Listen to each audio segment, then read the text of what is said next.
What is up, guys? Welcome back to the Kick Ash Podcast. We are here today to primarily focus on AEW and talk about a few things that have been going on outside of the ring and take a look at the Owen Hart tournament bracket. Um, it's a interesting lineup. Something that I was kind of a little bit more hopeful for, or at least bracket wise, and the participants included. Leaves it kind of obvious in my opinion, but we're gonna take a look at that and something else that I did not think would even be even entertained by the especially by the individuals rather who brought up the topic to begin with. So we'll take a look at that, and then of course the ratings discussion that has been kind of hot and everywhere, especially on Twitter. If you are on that platform. But as always, guys, thank you so much for checking out the show here. If you are following me on Twitter at ASHMMANNS or the show's Twitter page at Kickash Podcast _, I greatly appreciate it. Or if you are not, feel free to do so. I'm not really a social media person, to be honest with you guys. I'm kind of more that person that just scrolls and looks through if I get on it at all. No, honestly, like Twitter is my go-to social media app, I guess you would say, and that's just because I like following wrestling and sports on it, to be honest with you. And Instagram especially. Instagram used to be one that I would go to also, but there's just too many ads. But with that being said, feel free to follow me on there if you are, guys. And like I said, if you are, I appreciate that. Feel free to view the show on YouTube under the same name, Kickash Podcast _, or you can listen to it on Apple, Spotify, all that good stuff. But yeah, thank you guys for checking out the show again and tuning in. If it's your first time, welcome. But I'm going to get right into it because I don't have too much time here. I actually have to pack up and travel to Cleveland for the next week or so, a little less than a week for my full-time job. So fun times for that. So I have to get some laundry done, run a couple more errands, and pack.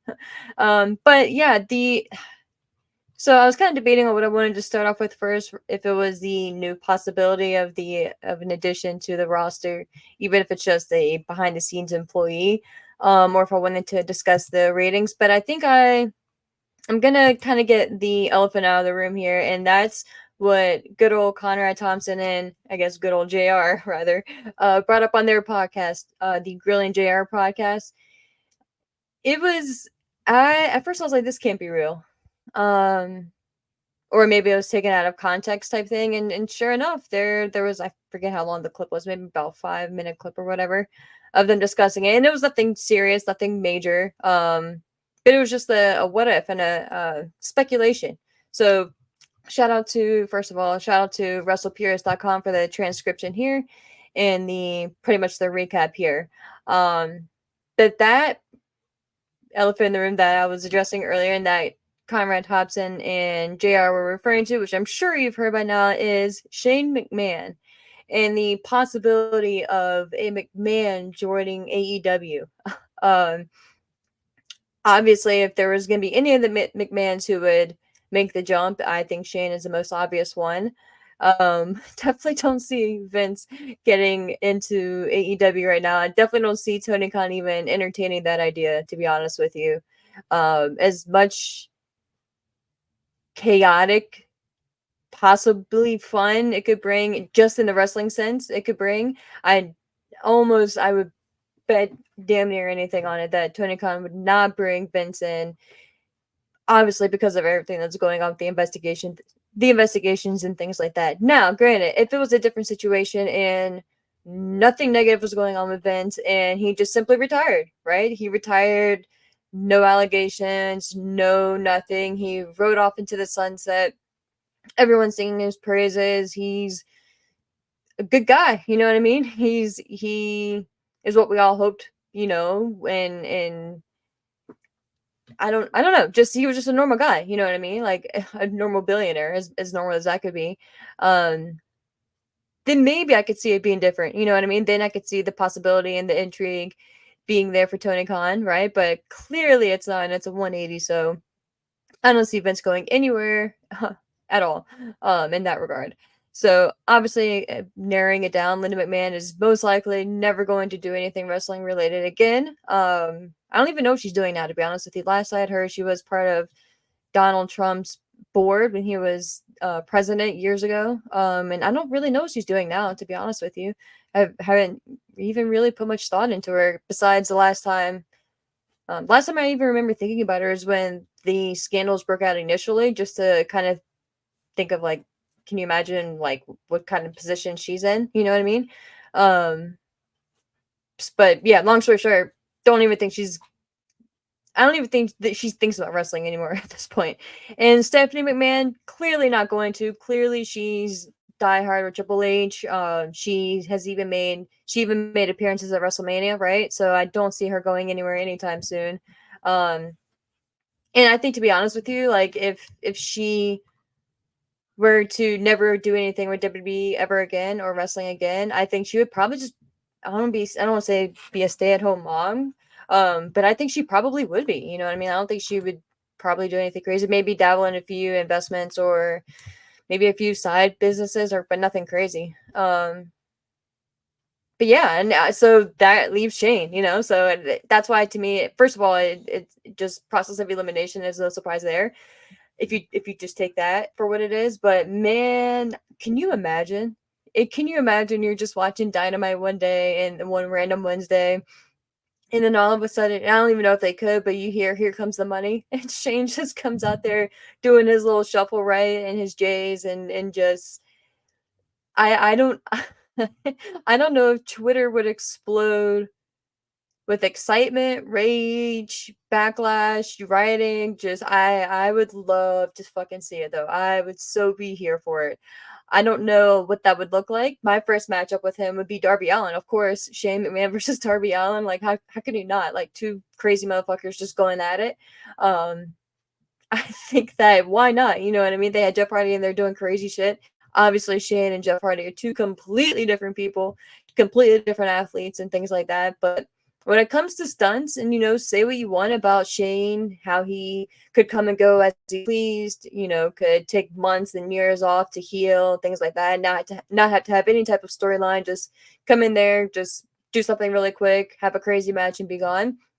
Yeah, but he's the boss's son, or was the boss's son at that point. So it is what it is. But I will never not have respect for Shane McMahon, the competitor. Obviously, don't know him as a person, and we've heard certain things, especially I think it was the Royal Rumble. Was it 2022 that he pretty much just took over and was a shit show apparently behind the scenes and just I don't know.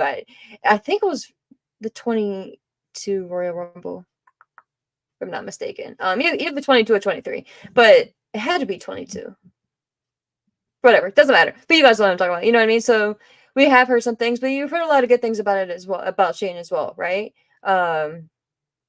So I just, it, to kind of finish up on the respect aspect, I can't not have respect for him because I will always go back and think of the 2001 King of the Ring with the match between him and Kurt Angle. Shane just was fucking crazy and just did shit that he didn't have to do, right, at all. But that match in particular just always stood out to me because it was just so brutal. And then, of course, all the other stunts that he's done, right? The SummerSlam was a 2001 spot where he fell backwards. So like 60 feet, 70 feet, something crazy on some setup, like construction boards. Like they made like a makeshift, like it was probably like cardboard container, not cardboard, but like plexiglass, like just whatever type of wood. I don't even know what type of wood it is, but kind of similar to the type of wood that they use for the tables, but a little bit weaker. But I don't know. Obviously, I don't fucking know what that shit is. I don't make it. But they had some wires and cables and stuff on top of it as well. When he fell backwards and pretty much was doing like an elbow drop on Big Show. So he's done crazy stunts, right? Remember when he did the elbow drop off the top of the the Hell in Cell structure onto the announce table when he was facing Kevin Owens. So yeah, like dude has done crazy shit, right? So that's why if you think match wise, like just for the sheer insanity of it, him versus Darby Allin, 100%, 100%. But do I think this is actually going to happen? No. But getting to the quote here, and then we'll kind of fantasy, possibly book, fantasy speculate on if it does happen or if it could happen. But it got started again, of course, on the Grilling JR podcast with JR and Conrad Thompson. Conrad provided more insight on the matter, revealing that McMahon has called AEW talent regarding the possibility of him joining the promotion. Then we get into quotes. Okay, so backing up a little bit, on the June 13th edition of the Grilling JR podcast, Jim Ross has stated that the possibility of Shane McMahon joining AEW is, quote, so crazy that it might work, end quote. And now they had an interesting update, and then that's what Conrad provided a little bit more insight on. So he quotes, or he says, quote, last week we got a lot of chatter online about some of the things we talked about. One conversation in particular really stuck out, and people were talking about it. It was the idea of Shane McMahon possibly working with WWE. If you recall, you said it's so crazy to think it might work depending on how it was positioned or introduced. Shane called me the other day. He's called 2 or 3 times, which I appreciate. He's always been sensitive in that respect.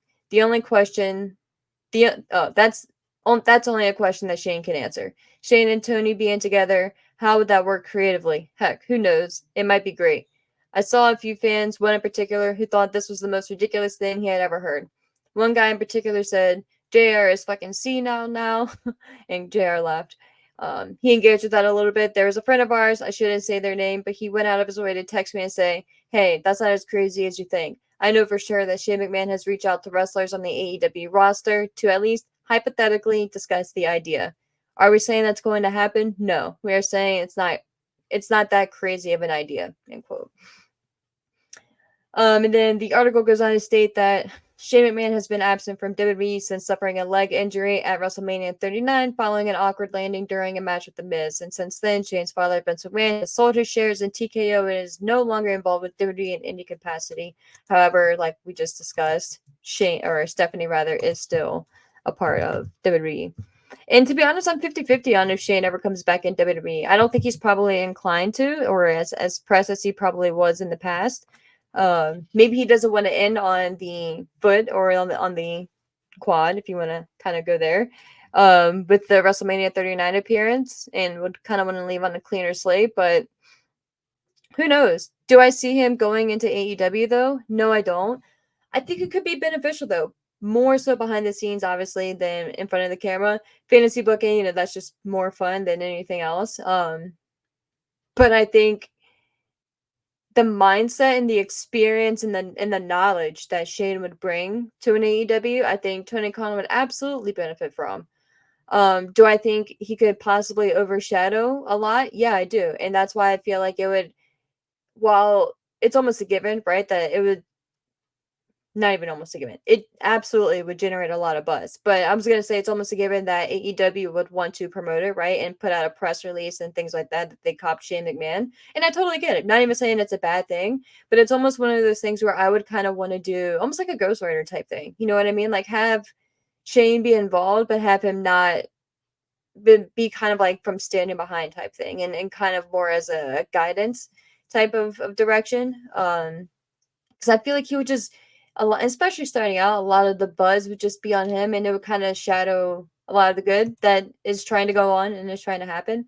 But if you're AEW and you're Tony Khan, how can you not? You know, how can you say no? I guess you could say, one of the ways and reasons you could say no is if you want to do your own thing, you don't want a McMahon name involved, period. Then it's kind of like a bad stigma and a bad press, right? Yes, it is Shane, and Shane is not his father, and that's not fair. But you kind of almost are uncertain at the point now whether it would be more positivity than negativity bringing him in.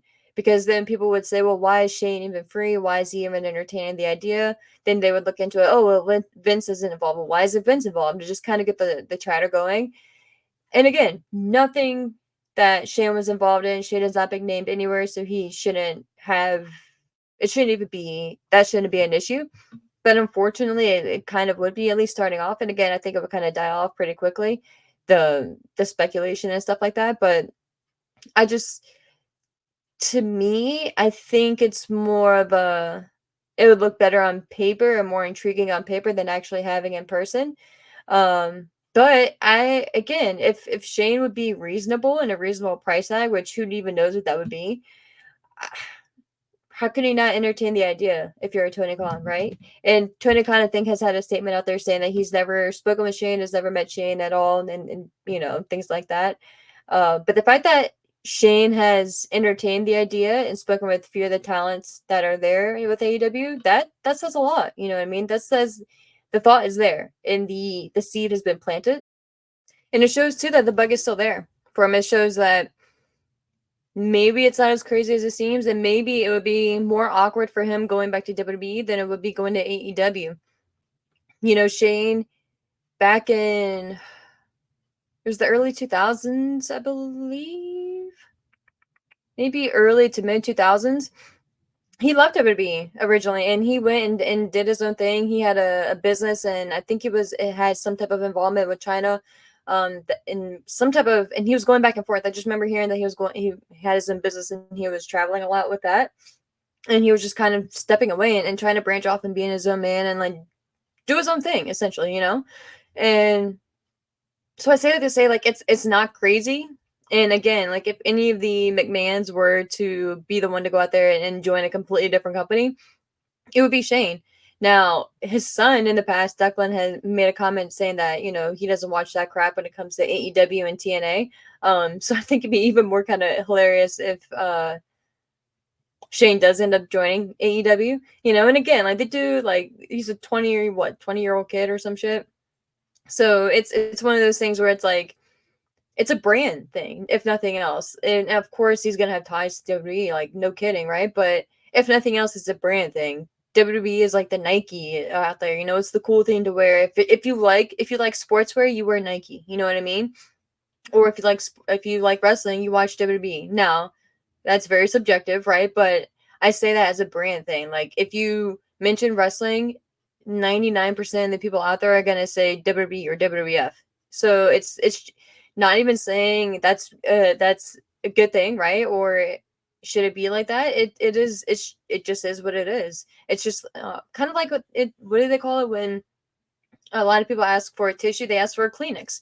Kleenex isn't tissues, it's just the brand. It's the most popular brand. It's a brand, it's the most or one of the most well-known tissue brands out there. So a lot of people when they're like, "Hey, and you know they need a tissue," they ask for a Kleenex. They don't just ask for a tissue. So, it's something like that, you know what I mean? So, again, would I put money on Shane joining AEW? No. But if the last 3 years has shown us anything in the wrestling world, that crazier shit has happened and crazy shit has happened. So I don't think it's out of the realm of possibility. I think that if for whatever reason WWE is like, nah, we don't think it's a good vibe, it's a good fit for you to come back and do anything here, or he's just like, fuck it, you know, like my dad's no longer there, like I kind of want to branch out, do my own thing, like I don't really want to be involved in WWE. Next best place to go to is AEW. So while it may sound crazy, it just may be crazy enough to work. And again, I think he'd be absolutely more beneficial behind the scenes. I would not want to see him be an active wrestler. I think it'd be fucking crazy and hilarious to see him and Darby Allin. I think it would be an absolute train wreck. I think it'd be cool and fucking crazy to see him in like a stadium stampede type match, right? Or blood and guts, God forbid. It just fucking crazy.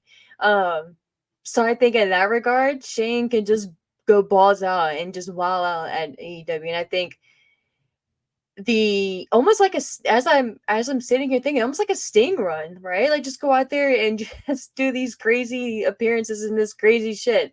Not saying I'd want to team him up with Darby Allin because can you imagine having Darby go from Sting to Shane McMahon um as his partner or just I'm not even gonna entertain that.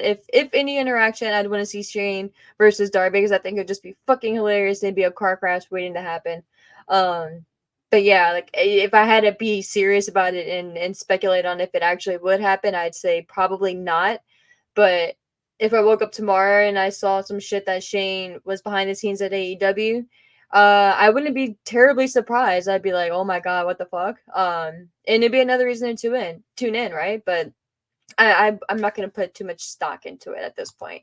But it's fun to speculate, and it's fun to just spitball the idea and think of hypotheticals. So with that being said, we're going to move on to a next AEW related topic, and that is kind of a little bit of a twofold. We'll start with the ratings, and then we'll get into the kind of media rights discussion and the lack thereof, the news that we've gotten, and the kind of uncertainty that is where the AEW product is going to be airing. Now, I'm not concerned either in that regard. But we'll get kind of like the negative aspect out of it way, and that being the ratings themselves. Now, at first, I was like everyone else, and I was like, surely this can't be right. But in fact, it is, and it's. I'm not really sure what to make of it. I'm going to be interested to hear what other um or what journalists have to say out there, and other podcasters out there have to say who understand ratings more than I do, right? And again, if you listen to me in the past, I'm not really one that puts much stock into the ratings, especially nowadays with how we all consume content. But man, this just it's not good, you know. And it when WWE's ratings tank and take a big hit, like we all talk about it, right? And we all speculate. But this one is different. This one hits a new all-time low. So we're gonna get into it. Like I said, I just couldn't really believe that it was true. So I went to WrestleNomics.com as well. So it was, and then I double checked there. From there with ProWrestling.net, Jason Pyle again. So shout out to him. So I'll read his article here, and then I'll go over to WrestleNomics. He starts off by saying, and again, ProWrestling.net is his website, so check out them and shout out to him. He starts off saying Wednesday's AEW Dynamite television show averaged 502,000 viewers for TBS, according to Brandon Thurston of WrestleNomics.com. The viewership count was down drastically so from the 681,000 viewership total from the week prior. He says from last week's show, but essentially the week prior. His point of view, Paolo's point of view, which I love these. He says Dynamite finished with a 0.16 rating in the 18 to 49 demo, down from last week's 0.23 rating in the same demo. Dreadful numbers for Dynamite. Facts. And that's why I love Jason. He's just blunt and calls it like he sees it, so I appreciate that. He says this was a record low for Dynamite when the show has aired in its regular time slot. The NBA season is over, and the show did not face an NHL Stanley Cup final game, meaning there was no major sports competition. Tuesday's NXT, which for comparison, the NXT show finished with 724,000 viewers and a 0.26 rating on USA Network while running opposite the fifth game of the Stanley Cup. So, competition there, and on a Tuesday. The ratings were delayed this week due to the June 9th or Juneteenth holiday. 1 year ago, the June 21st episode of Dynamite on TBS delivered 902,000 viewers and a 0.33 rating in the 18 to 49 demographic for the final edition before go home, because I was about to say the go home edition. But before the Forbidden Door pay-per-view that year. So that's fucking crazy.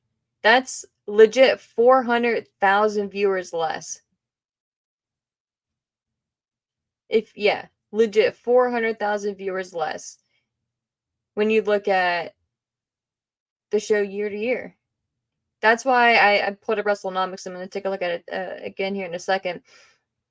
But 1 year ago, the June 21st, 2023 edition of Dynamite on TBS delivered 902,000 viewers and a 0.33 rating in the 18 to 49 demographic for the final edition before Forbidden Door. Now, credit, this is not the go home edition for Forbidden Door, right? We still have a week or so until then. So this isn't a go home edition. Normally, generally speaking, go home editions do a little bit better than a regular episode, right? Because there's more hype, there's more people tuning in, ideally, to get hyped for the show, right? And to get hyped for the pay-per-view coming up that weekend. Generally, AEW averages between 150 to 190,000 pay-per-view buys. I think they normally average about 180, but that's generally the range on a low end and high end. I think the highest they've done is 220 possibly, if not a little bit more. Okay, yeah. So Forbidden Door is on June 30th of this year. So next week is the go home edition. So damn near a week out. It's not good, guys. And like Jason Powell said, dreadful numbers for Dynamite. And that's why I was like, there's got to be some other competition they had, something. So I went over to WrestleNomics.com and they even checked out Programming Insider because they had a link to Programming Insider in their article from WrestleNomics. That was so their report was originally reported prior by Programming Insider. So I checked out that site. And nothing crazy yet, right? Like no crazy episodes. I know nothing groundbreaking or dominating the ratings that night or the airwaves that night.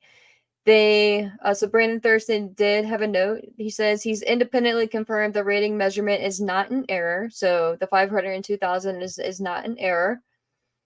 And to confirm, it was the Wednesday, June 19th episode from 8 p.m. to 10:08 p.m.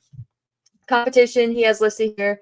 Dynamite was outranked in the 18 to 49 demographic on cable by the N that did a .42 demographic and Expedition Unknown on Discovery. So that did a .18.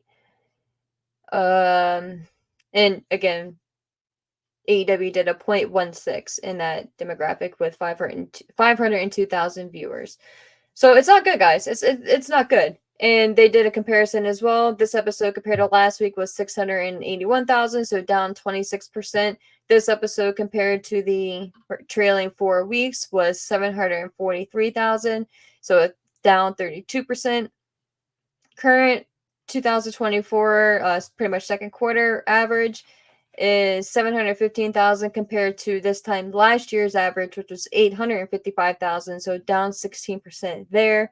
Current June 2024 rather, per of year average is 658,000 compared to June this year, or this time last year, so of 2023, which was 862,000, so down 24%. So it's concerning, guys. And again, I'm not the type to sit there and throw a lot of weight on the ratings, but when you get down to the 502,000 range and there's no major competition, no major finals games, nothing crazy going on, it makes you wonder. You know what I mean? It makes you wonder what the fuck is happening. And especially when you had the first, what was it, half hour or so, whatever it was, commercial free, and you had MJF making his return in the ring. It's just concerning. It's just very concerning. You know, I'm sure if you're Tony Khan, you're not thrilled, right? Who knows what TBS has to say about it? I'm sure they're not thrilled, right? But that brings us to our next topic that we'll be getting into. But it's just it makes you wonder too, is this truly just AEW related? Is this the beginning of the summer? You know, people are out doing their thing. Now, granted, Kendrick Lamar did have a banging concert that was streaming. I believe it was on Amazon or some shit. So there was some shit going on that had people's attention, right? But I'd be curious to see how many views Kendrick got. Because shout out to him, that shit was banging. But it makes you concerned. It makes you concerned. Now, again, benefit of the doubt, it was just an off week, beginning of the summer, the storms were colliding, right? It was just one of those weeks. You know, business isn't always going to be good. That's why it makes you appreciate the highs when you have the lows. And I think next week they'll bounce back a little bit more. I think they'll definitely get back into the 600, maybe the 700,000 range. I would say maybe max a 708. I would say probably like a 680 something. Maybe or 670 something next week but it's the go home episode. So that's what I'm saying, that it's probably gonna be a little bit higher. You would hope. If not, that could be concerning as well. But that leads us and brings us into their media rights discussion as well. And again, shout out to WrestlePurist.com for the transcription. Had to get a refresher earlier from Scooter's Coffee. It's out here in Orlando. Shout out to them. If you haven't had them, it's quite good. Quite good. So swing by there, especially if you love coffee, and just any type of caffeine. it's a go-to. That's just my second time going, but I'm gonna make it a go-to. But again, shout out to WrestlePierce.com for the transcription here. They start off by stating AEW's exclusive window to negotiate a new deal will reportedly end soon. Having signed a 5-year media rights deal with Warner Brothers Discovery in 2019, Tony Khan and AEW have a period of exclusivity in which to strike a deal with the media company before they can negotiate with other options, although it now appears as if that window could be closed very shortly. Per Dave Meltzer in the Wrestling Observer newsletter, it is reported that the period of exclusivity between AEW and Warner Brothers Discovery will end within a few weeks. They just have him quoted literally saying that. Previously, it has been suggested that Warner Brothers Discovery were prioritizing streaming when negotiating with AEW, reportedly having strong interest in airing the company's pay-per-views on Max. Although for now, an agreement is yet to be reached between the two sides. So nothing really groundbreaking there, but it just kind of confirms again that the time is ticking. And it'll be very interesting to see too if they do reach the end of that exclusivity time frame and AEW can negotiate with other networks out there and other partners out there, because I really think streaming is going to be key for them, and I really think that that's going to be, and it should be something that they focus on. I think to start with, pay-per-views were key and something that you really needed as a startup company, not a startup company, but as a company really taking off. Shout out to Kelly in the back there. But to build your revenue, right, and to build your name value and to build your brand and to say, hey, we stand by the product that we're putting out there. This wasn't their slogan back then, but this is where the best wrestle. This is the elite. This is where people come to shine. So I think that was a good way to start the business module and to kind of get them going. But I think now they've grown, and I think in a lot of ways they've grown quicker than they could have anticipated. And I think with the content that they have and the amount of it and the amount that they're going to keep pumping out, and especially with the addition of more and more pay-per-views going forward, I think, and especially too, to be fair, if your product isn't going to be as hot as it has been on screen wise and storyline wise and character wise that it has been in the past, and again, that's not a knock on them. Things come and go with flows, right? In different waves. WWE went through fucking 10 years, 12 years of being shit. So it's okay. Things happen. And especially being as hot as AEW was when they hit the ground running, it's okay to kind of die down a little bit and to kind of be like, okay, this is a reshuffling period and a growing period. We're seeing who we are. We're seeing who our key people are going to be, our true pillars are going to be, who our champions are going to be, and who we want as our guys going forward and the faces of our company going forward. And guys, not just meaning guys, like guys as in both men and women talent. And who's the face of the company? You know what I mean? I think they need to get Britt Baker back in. I think they need to bring back a lot of their core people. And yes, the injury bug has hit a lot of them, but I think that the time is now to kind of hit the ground running. Whether you want to do that after the summer time frame, if you want to kind of start that towards the end of the year. But I think we still have a good portion of the year remaining, right? Like we still have half the year left. You don't want to wait and start fresh next year, because with your ratings being at 502,000, yes, it could have just been an anomaly, but it still happened. You know what I mean? It's still something that you need to acknowledge and be like, okay, what's going on? What was the peak? What was the highest moment? And what was the lowest?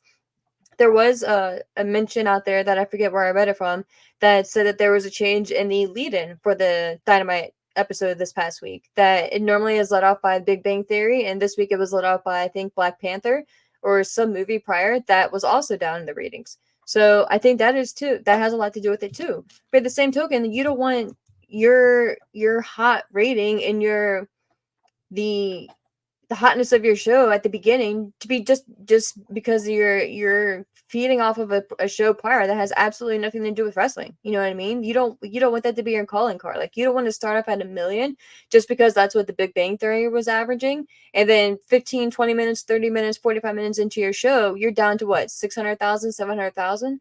No, like then you can't take that million as a W. You know what I mean? Like, and it's sad, you know what I mean? Because it's just one of those things where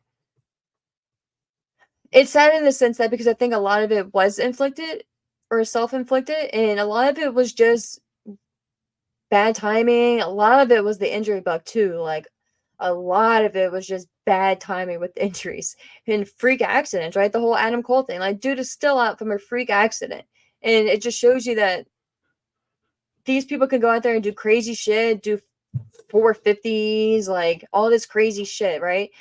But just jumping off of the ramp onto the floor or jumping off the apron onto the floor, just stepping down essentially. You fuck up your foot. And it's crazy. So that's why you can't give them but so much shit. But at the end of the day, too, it is what it is. And if numbers are down, yes, get an understanding for and be like, okay, numbers are down because of X, Y, and Z.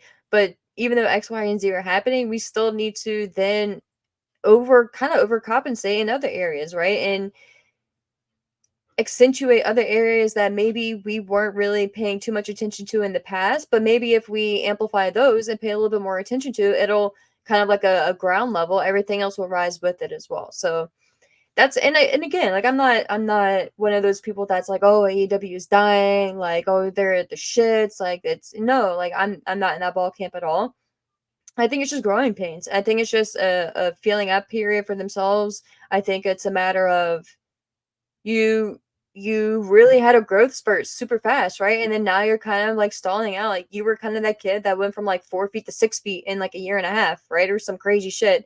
And now that everyone else has hit 6 feet, now that it's 2 years, 2.5 years into it, and now that everyone else is at 6 feet, 6.5, and they're growing, you're just kind of like, okay, like I'm still at 6 foot, like what's going on? You're not the big deal anymore. Like you're not the star athlete. You're not the guy who can get the easiest rebound anymore. You know what I mean? Like now there's a lot of other guys who can get the rebound just as easily. So I feel like it's just one of those things where you're just trying to, if you're AEW, you're just kind of figuring out where you fit in the middle of everything. And to throw it out there too, WWE was not as hot as they are now 5 years ago. And I think AEW really took advantage of that. Should have and were doing at the time. It's the same reason why companies piggyback off of WrestleMania weekend every year. So it doesn't make it wrong. It's good business. It's good business. And I've always respected AEW for not being one of the companies doing it. They very easily could have and could continue to do it. And they just don't. And I respect them. However, respect to the other companies who do too. You got to make your buck where you can. So, and there's nothing wrong with that. It's not like they're taking the WrestleMania name or they're like gimmicking off of it or anything like that. They're just putting on their own shows in the same area, which makes sense, as you should. And that makes it fun. That we as fans appreciate that. That's what we want as fans. So I read somewhere like like fans really don't hate each other as much as people think they do. And I really believe that. I really think that's true. I think a lot of it is just bullshit just to be bullshitting online. Because when you get in real life, like I'll say there was one person or one small, it was like two, maybe three guys max that I've ever heard at either a WWE show or an AEW show that were shit talking the other show, or and vice versa. We were at the Pat McAfee. It was the WWE World on that Monday. So after the WrestleMania weekend, and we were just standing in the crowd where the live taping was going on, or live airing, and I probably had a few, already. And they were just feeling good. They're like, yeah, fuck AEW, like WWE, like we love WWE, like shit like that. And honestly, that's the first time I'd ever heard that in regards to a WWE fan hating AEW or AEW fan hating WWE in person. Normally it's the shit that you see on Twitter, which I truly just feel like 90% of it, if not more, is just people just doing this shit for engagement and clicks and whatever they get off of that. So with that being said, guys, long story short, I really think, getting back to the next topic here that we were focusing on. I have something in my eyes. Guys, sorry. I really think I really think the move in the next deal for AEW and the thing that they should be focusing on is a streaming deal and something to the effect where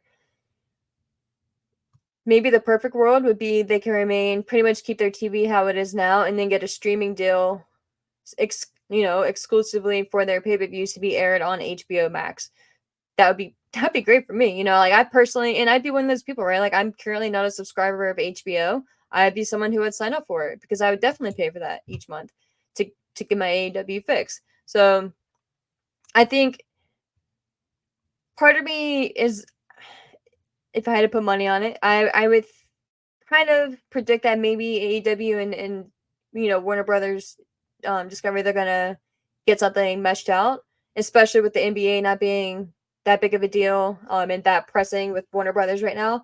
I think that it doesn't free up as much space as they originally thought for AEW or people were expecting financially, but it does give them space, give them more leverage. So we'll see how it ends up shaking out, but I'm not really concerned in that regard.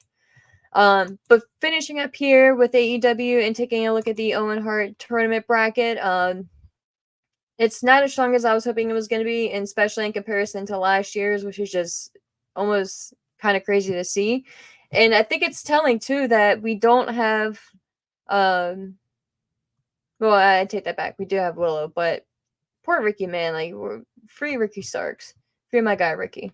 But starting off with the women's side of things, we do have. I was gonna say we don't have either, but we do have Willow Nightingale in here as our defending Owen Hart champion tournament winner. I don't know because they get a title, but I don't know.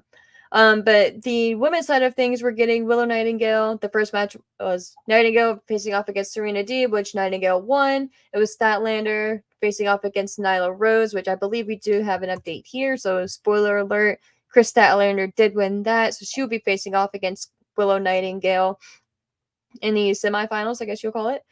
Next up on the bracket, we have Deonna Purrazzo facing off against Shida, which is going to be a great match. I can't wait for that. And then we have Mariah May facing off against Soraya. My prediction there, I hope Purrazzo gets it, but I just don't think she's gonna. They just love Shida, so I think Shida's gonna get the victory there, and then face off against what I'm predicting is a Mariah May revenge victory here against Soraya. Soraya? Paige, Soraya. There's a way I remembered it in the past. I forget now.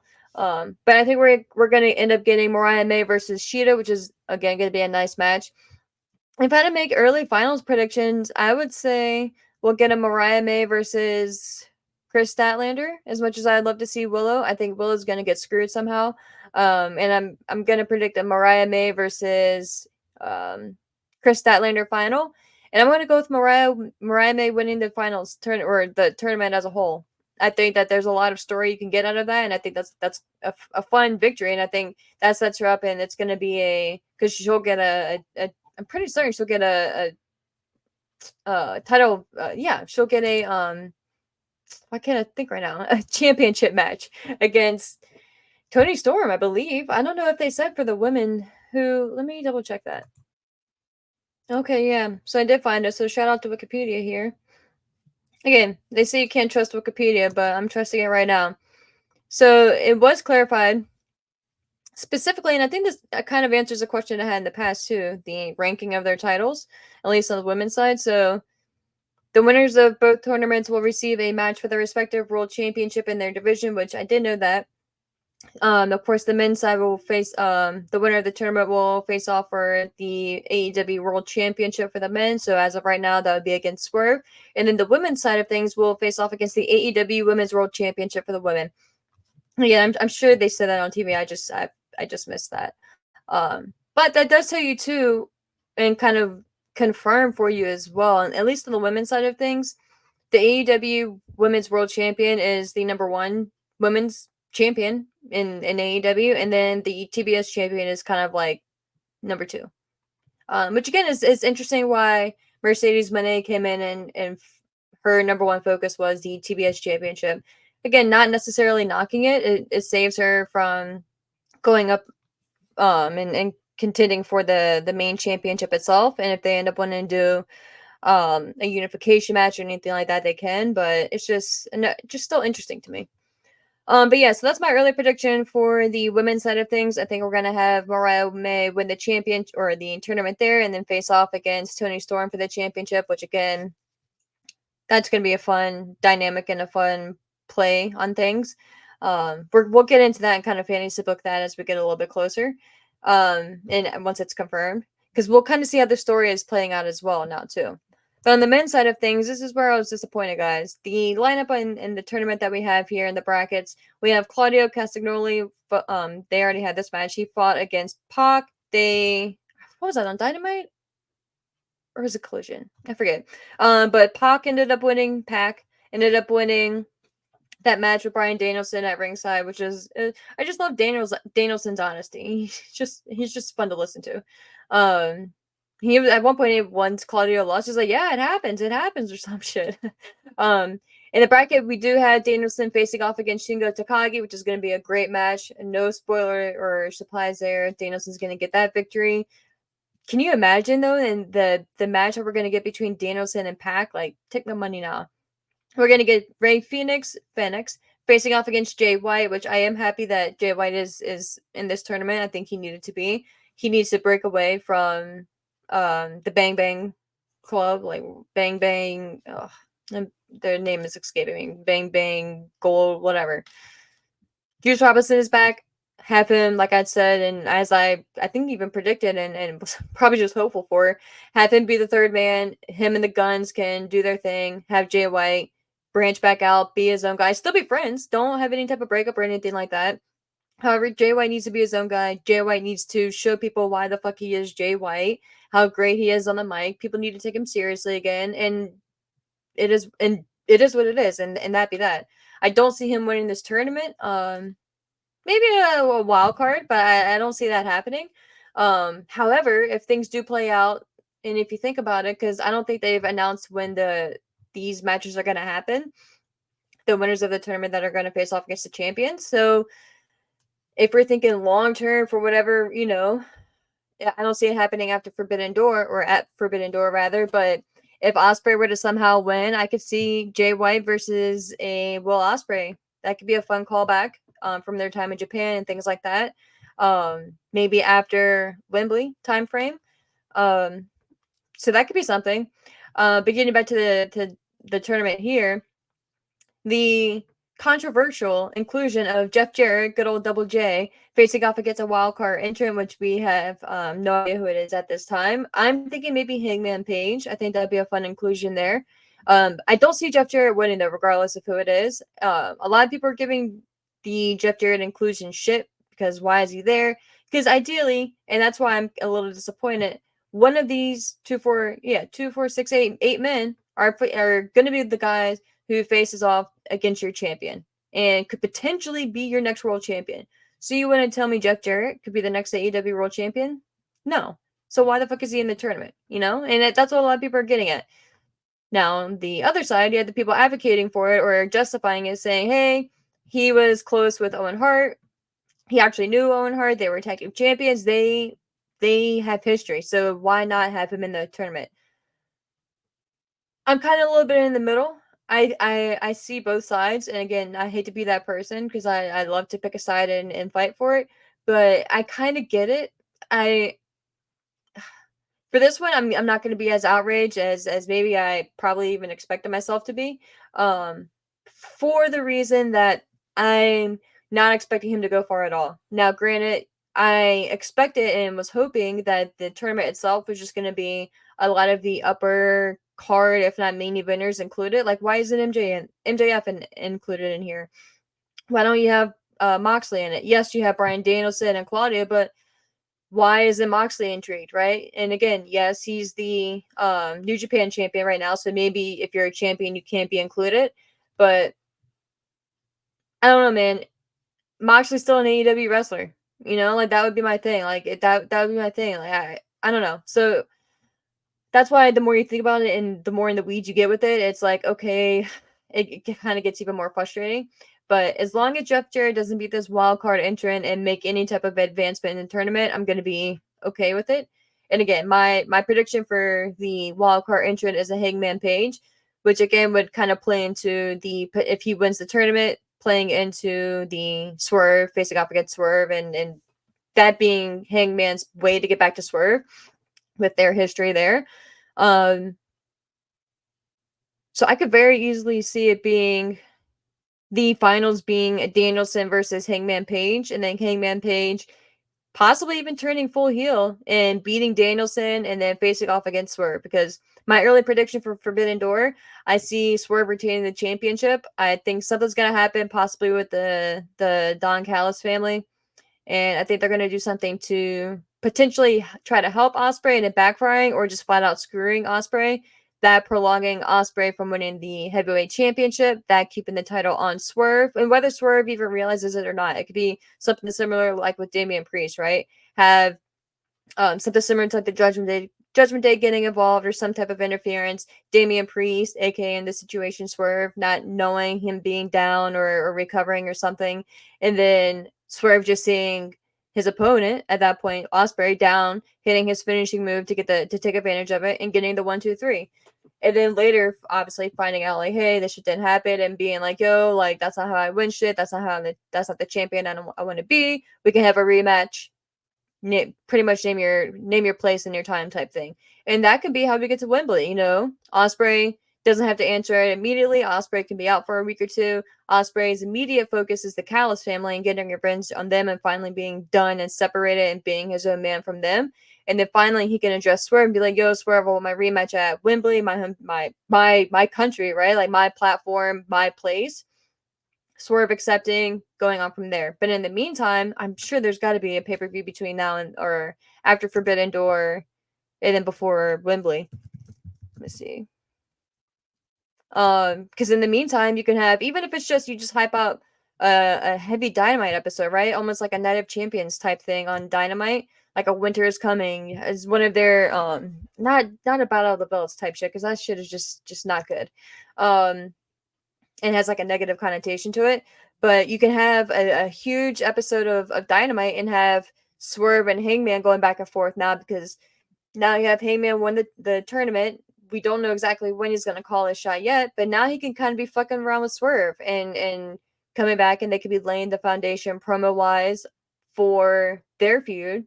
Not that they need to do much, but just kind of reigniting that and clearly defining the roles, having Heyman this time as the bad guy, Swerve as the good guy, and leading up into the next pay per view. Which, let me see, I'm pulling it up here. Dun, dun, dun, dun. Dynasty, Double or Nothing, Forbidden Door, which is June 30th. Damn, I guess it is. All in. So I guess it would have to be a situation where they built up like a really dominant episode of Dynamite and hyped it up, because All In is August 25th. So Forbidden Door, we have just the third installment of Forbidden Door. We have on June 30th, so not obviously today. Damn, that's next weekend. So next Sunday we have, and that's in the UBS Arena.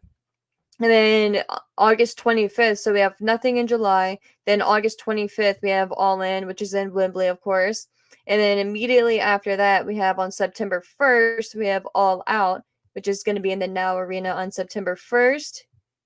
We have AEW Grand Slam.